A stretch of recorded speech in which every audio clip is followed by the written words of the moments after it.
அனைவருக்கும் வணக்கம். வாழ்க வையகம், வாழ்க வளமுடன்.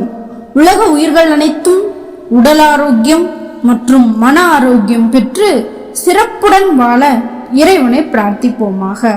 நான் உங்கள் பாசிட்டிவிட்டி ரம்யா. ஹோ ஓப்பன போனு. முதல்ல இந்த வார்த்தையுடைய அர்த்தத்தை தெரிஞ்சுக்கலாமா? ஹோ என்றால் டு மேக், அதாவது உருவாக்குவது அல்லது புதிதாக மாற்றி அமைப்பது என்று அர்த்தம். போனோ என்றால் சரியாக, அதாவது ஒருவருடைய மனதை சரியாக மாற்றி அமைத்தல் என்று அர்த்தம். இத நம்ம 2 டைப்ஸா பிரிக்கலாம். ஒன்று நம்மை நாமே சரியாக மாற்றி அமைத்தல், மற்றொன்று நம்மை சுற்றி இருக்கக்கூடிய சூழ்நிலைகளை மாற்றி அமைத்தல். ஹோ ஓப்பன போனோ என்பது ஹவாய் மொழியிலிருந்து உருவாக்கப்பட்ட ஒரு வார்த்தை தாங்க. ஹவாய்ங்கிறது ஒரு தீவு. அங்க இருந்த மோர்னாங்கிற ஒரு பெண் தாங்க இத ஹவாயில பாப்புலரைஸ் பண்றாங்க.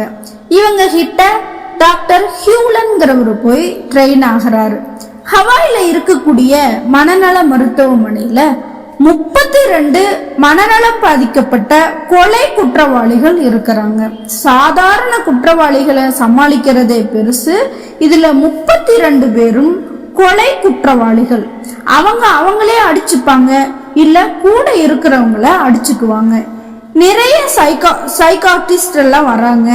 ஆனாலும் அவங்கள கண்ட்ரோல் பண்ண முடியாம மெடிக்கல் லீவ் போட்டுக்கிட்டு போயிடுறாங்க. ஹவாய் கவர்மெண்ட்டுக்கு இது ரொம்ப பெரிய தலைவலியா இருக்குங்க. என்னடா டாக்டர்ஸும் சரியாவே வரமாட்டேங்கிறாங்க, இவங்களையெல்லாம் நம்மளால சமாளிக்கவும் முடியலையேன்னு. அப்பதாங்க டாக்டர் ஹியூலன் அங்க போய் ஜாயின் ஆகிறாருங்க. தெரபிஸ்டா ஜாயின் ஆகிறாரு. ஆக்சுவலா தெரபிஸ்ட்னா என்ன பண்ணுவாங்க?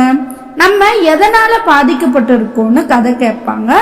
ஒரு சிலர் தெரப்பி கொடுப்பாங்க, ஒரு சிலர் பிரெயின் ஆக்டிவிட்டி குறைய தேவையான மருந்து கொடுப்பாங்க. இதுதாங்க ஒரு தெரபிஸ்ட் செய்வாங்க. ஆனா இவரு யாரையும் போய் சந்திக்கல. 32 பேரோட கேஸ் ஹிஸ்டரிய மட்டும் வாங்கிக்கிட்டு யார் யாரு என்னென்ன காரணத்துக்காக கொலை செஞ்சிருக்கிறாங்கிறத மட்டும் தெரிஞ்சுக்கிறாருங்க. அவருக்கு ஒதுக்கப்பட்ட ரூம்ல போய் உட்கார்ந்து உணர்வு பூர்வமா 4 sentence, I am sorry, please forgive me, I thank you, I love you, இதை மட்டும் தொடர்ந்து சொல்லிக்கிட்டே வர்றாரு. ஒரு நாளைக்கு 4 to 5 மணி நேரம் சொல்லுவாருங்க. சில நாள் கழிச்சு அங்க என்ன ஆகுதுன்னா, லீவ் போட்ட நர்ஸ் எல்லாம் தொடர்ந்து வேலைக்கு வர ஆரம்பிக்கிறாங்க.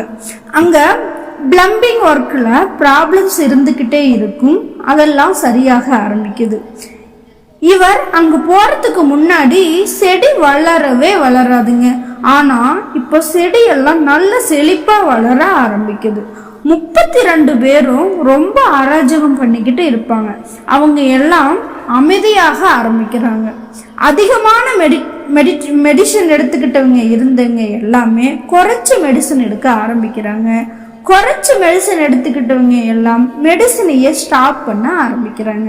ஒரு கட்டத்துல அவங்க எல்லாரும் முழுமையா குணமடைஞ்சு அந்த இடத்தையே விட்டு போயிடுறாங்க.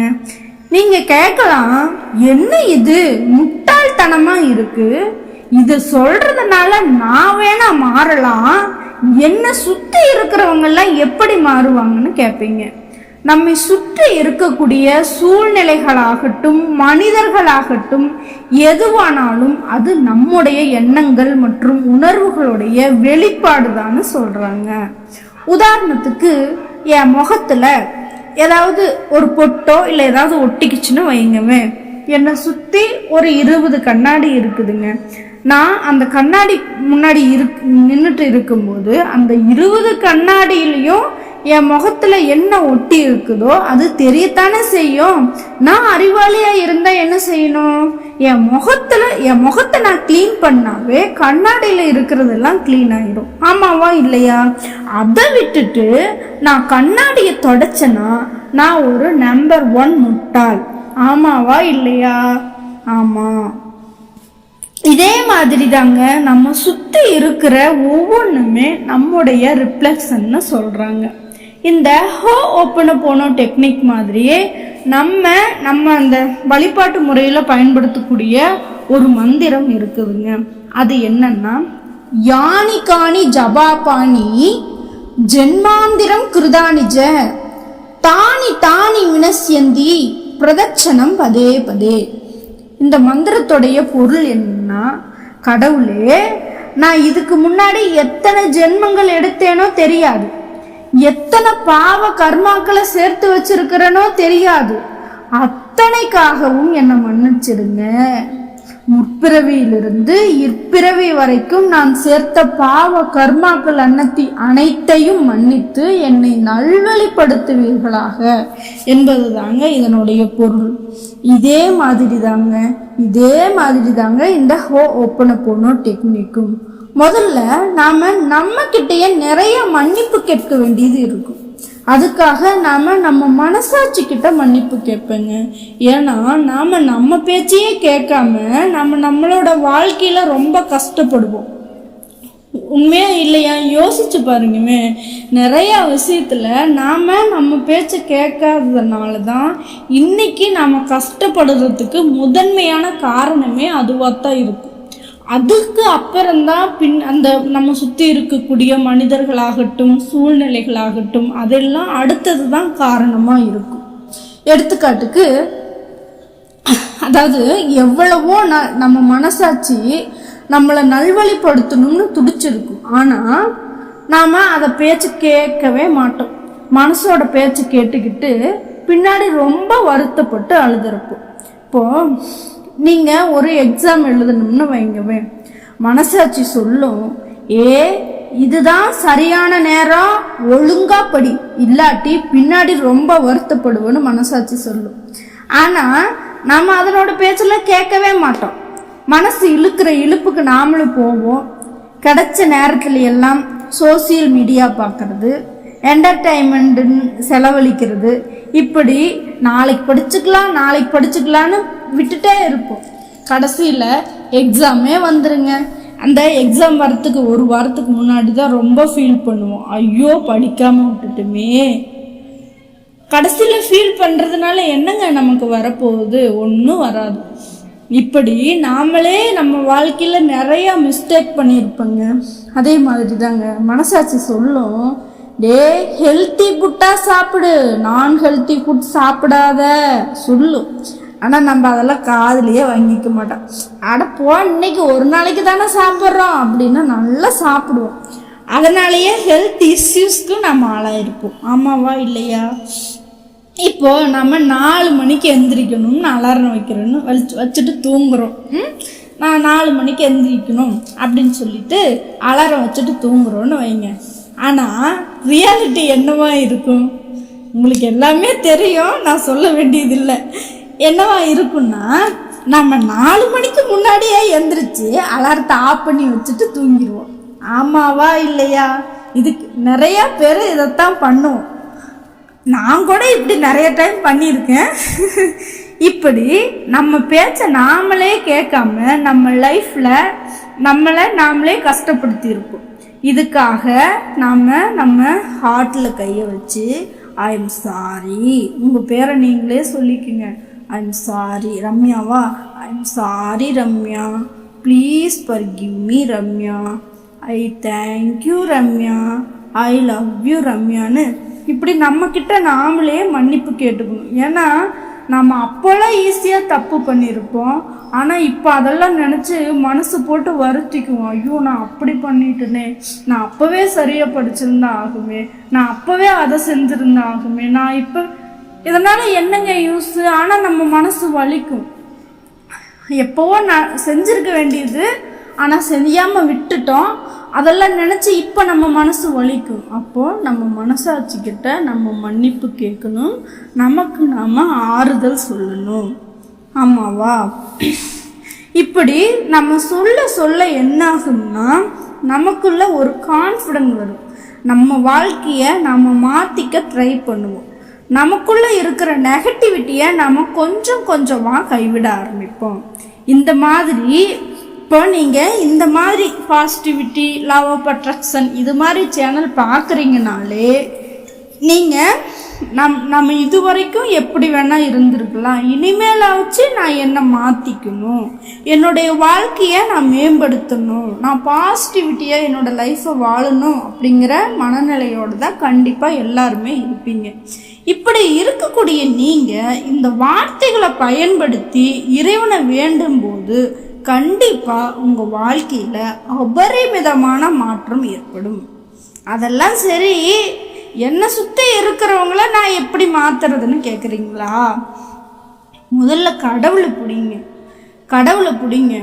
அவர்கிட்டயே போய் சரணடைஞ்சு, இறைவா நீங்கள் என் வாழ்க்கையில் இப்படிப்பட்ட சூழ்நிலையையும் மனிதர்களையும் கொடுத்துருக்குறீங்க, இதற்கு காரணமே நானாத்தான் இருக்கும், தயவு செஞ்சு என்னை மன்னிச்சிடுங்க இறைவா அன்னு நினச்சி இந்த வார்த்தைகளை பயன்படுத்துங்க.